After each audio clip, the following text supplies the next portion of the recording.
Hello everybody, have a great day ahead, and again I welcome to you my channel to discuss the rest part of origin of life, that is the biological evolution.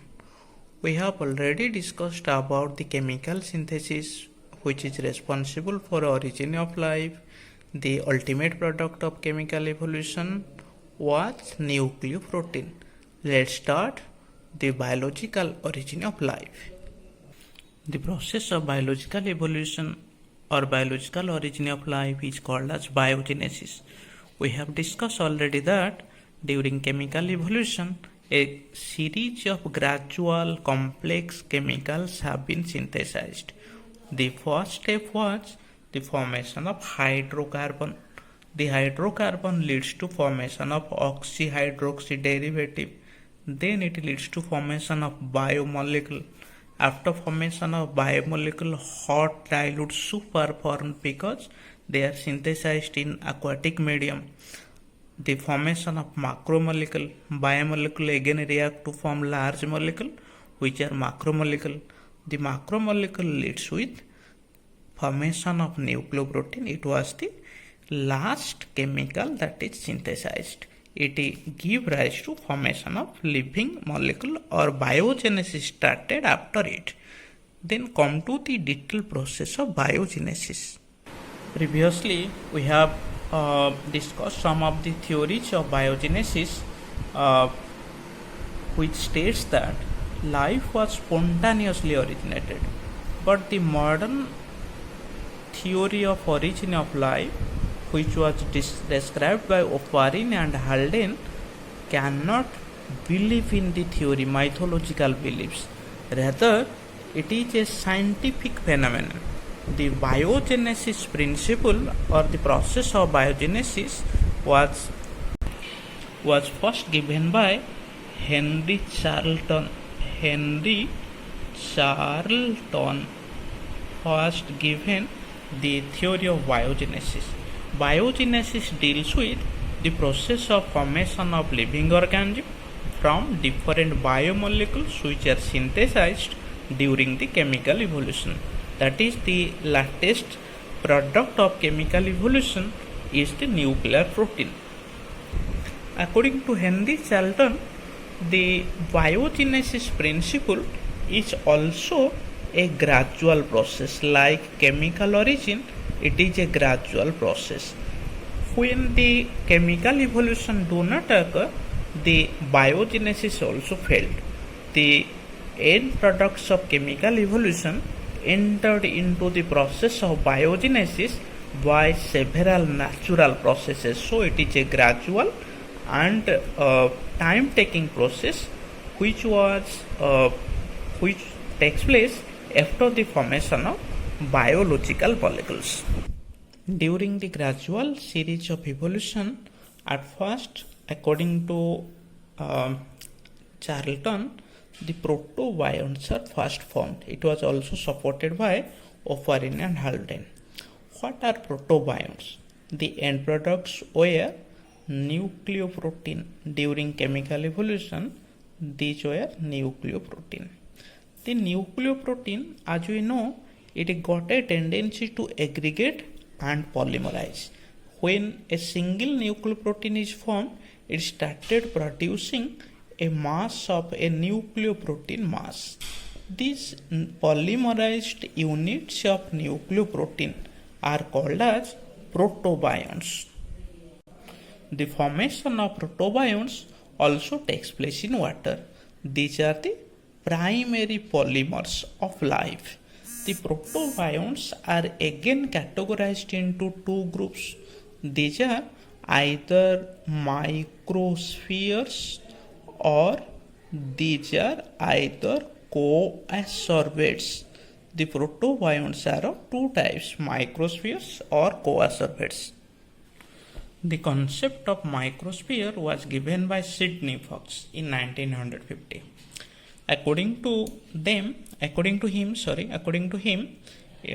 the formation of nucleoprotein mass we have already discussed, which are called as protobions. These are protobions. the protobions have a specific size that was about 2 millimicron in diameter. These protobions never exceeded this size. What happened to it? After formation of protobions, the protobions started aggregating with proteins.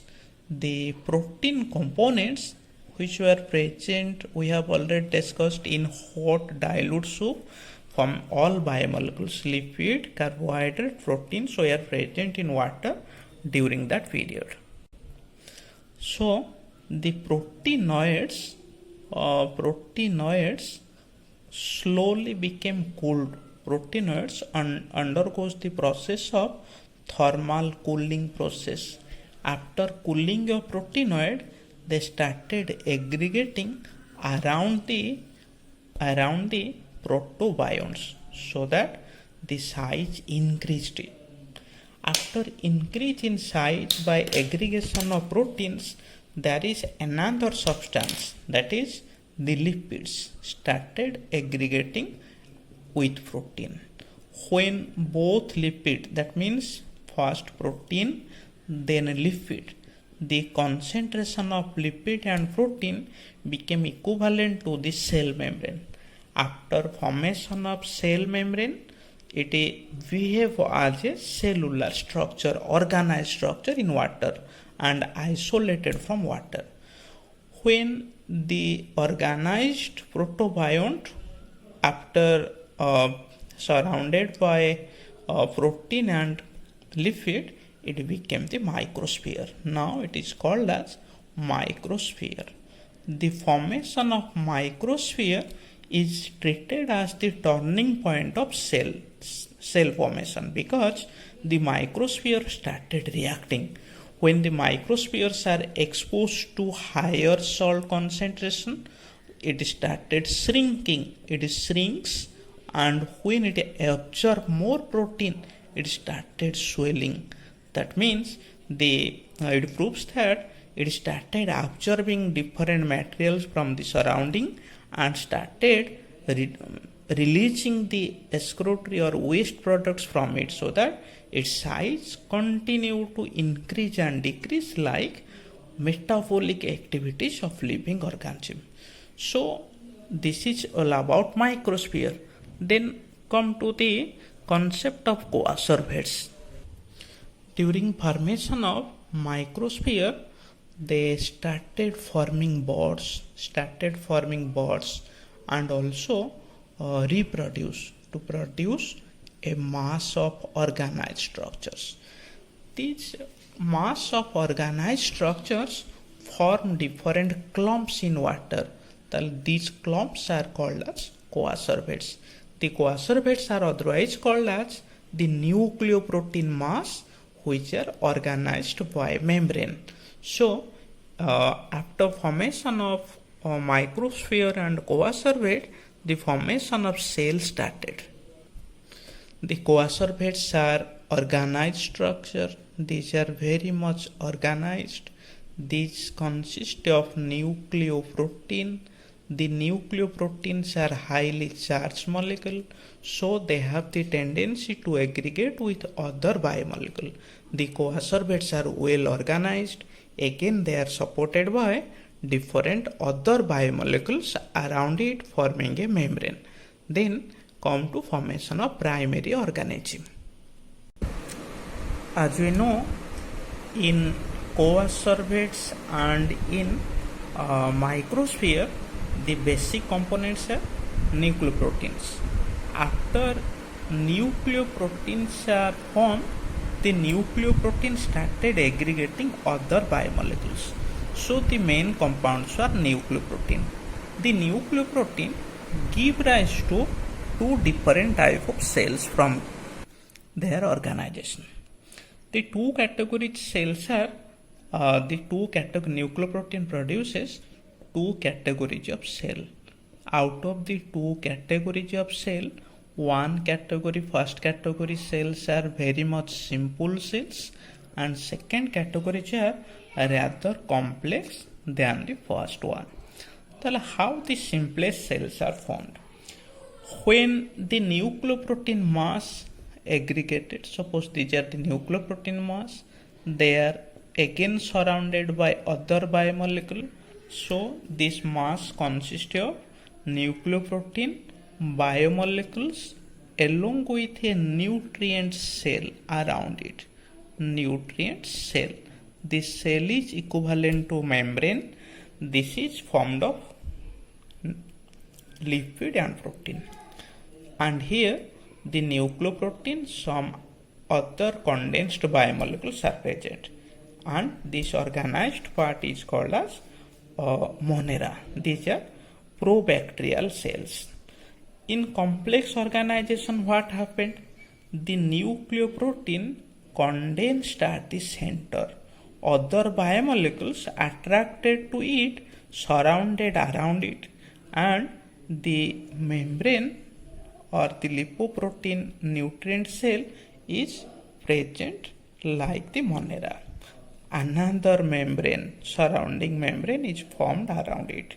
So it behaves as the nucleus. It behaves as nucleus and it became the protista. So prokaryotic and eukaryotic cells are formed. After formation of eukaryotic cells, the complex higher multicellular organisms are formed. It is all about the formation of cell or the process of biogenesis. Thank you all, and I again request to subscribe the channel for the forthcoming chapters. Thank you all.